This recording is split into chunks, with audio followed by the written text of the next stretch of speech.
Today on the OT, we have the latest on LSU baseball, and of course talking a little bit about signing day around the SEC. Also taking you live to preview men's basketball. This is Overtime.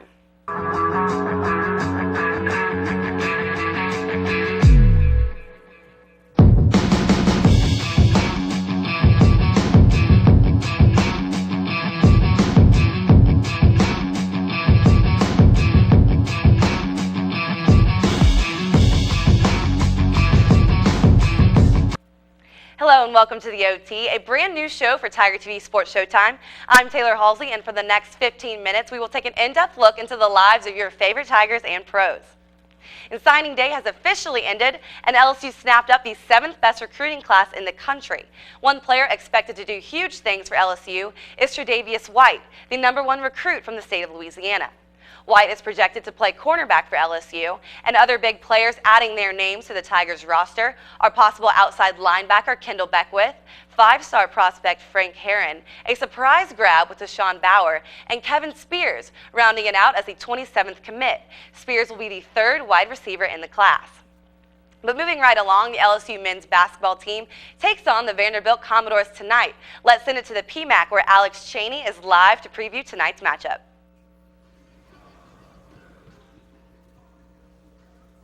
Hi, welcome to Baton Rouge, Louisiana. I'm Alex Cheney. You're looking live at the Pete Maravich Assembly Center, where the LSU Tigers are about to take on the Vanderbilt Commodores. The Tigers are looking to build upon winning 3 of their last 4 games and last week's thrilling game against the Mizzou Tigers. This Vanderbilt team is the defending SEC tournament champions. They beat the oncoming national champions Kentucky to win that crown. However, this team has struggled since then. So far, they're 2-6 in their conference, but they're feeling good coming into the game tonight. Be interesting to see Anthony Hickey, the leader in NCAA in steals, against this Vanderbilt front court. Can Johnny O'Brien establish himself inside, get a nice double-double for the team? And of course, Tuba. What can the big 7'3" man do for the Tigers this evening?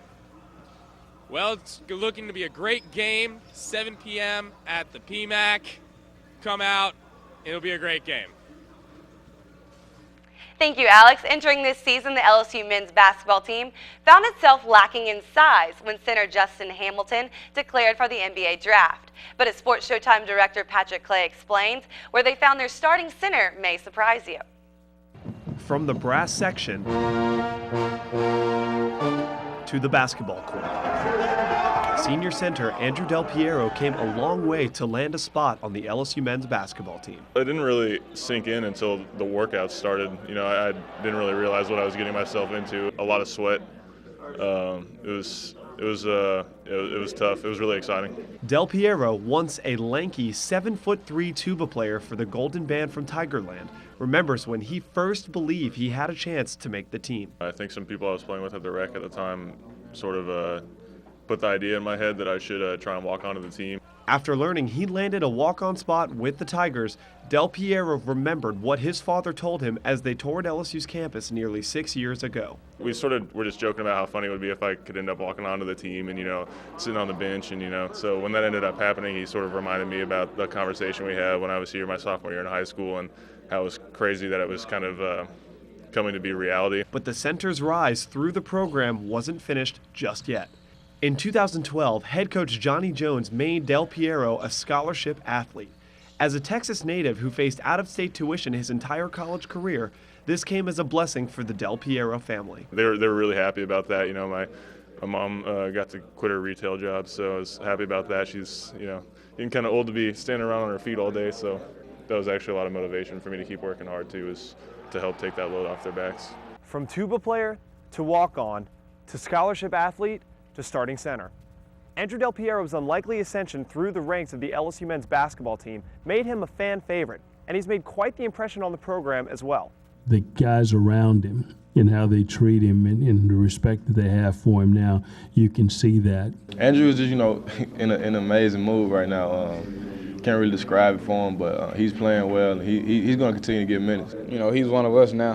Before, when he first came, you know, we used to pick on him about it, but he's no longer a tuba player now.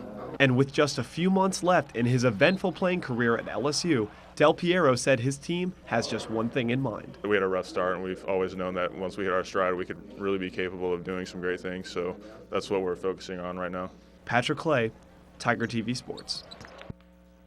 You can catch Del Piero and the rest of the Tigers continue conference play tonight as they take on the Vanderbilt Commodores in the PMAC at 7 p.m. But LSU women's basketball fell to Texas A&M Monday night, but there's still a bright spot on the team. Sports Showtime producer Alex Cheney tells us about star shooting guard Adrian Webb. LSU women's basketball senior shooting guard Adrian Webb leads the team in minutes per game and three-point shooting percentage. During a streaky season for the Lady Tigers, Webb's play remains consistent.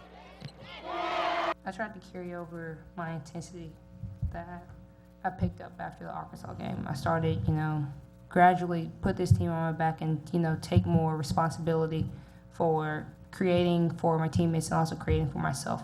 Webb plays almost the entire game and makes plays for her team on both ends of the court. I know everybody uses this phrase, you practice how you play. So in order to have that same fight and that fire.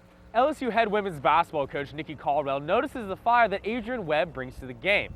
According to Coach, it's that fire that makes her a strong senior leader. Well, Adrian's senior leadership brings a lot to our team. I mean, she's one player who, when you talk about, some of the hardest working players that you've ever coached. Webb and the Lady Tigers are trying to make a push towards the NCAA tournament as the first two rounds are being held at the Pete Maravich Center in Baton Rouge. For Tiger TV, I'm Alex Cheney. Webb and the rest of the Lady Tigers face their second consecutive ranked team Thursday, taking on the number 12 Tennessee Lady Volunteers at 8 p.m. But coming up on the OT, I caught up with one baseball player who is lucky to be back in action. And we will have more baseball updates right back after this break.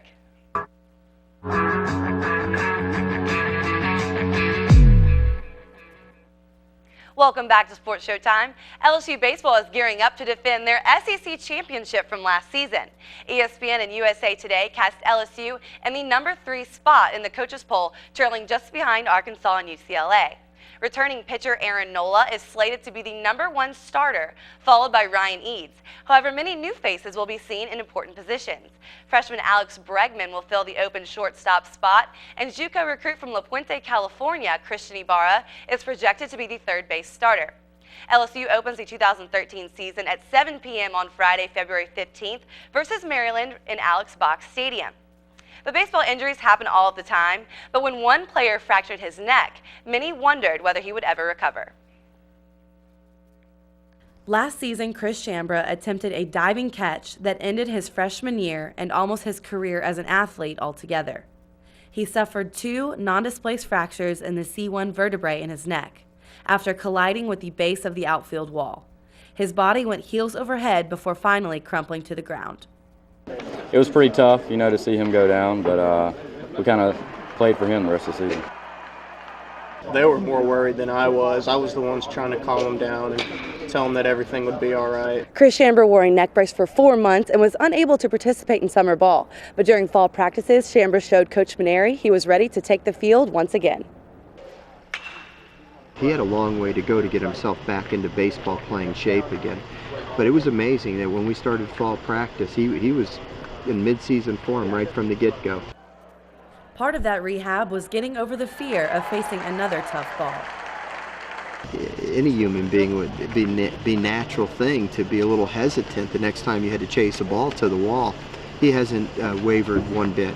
It ain't about how hard you can hit, it's about how hard you can get hit and keep moving forward.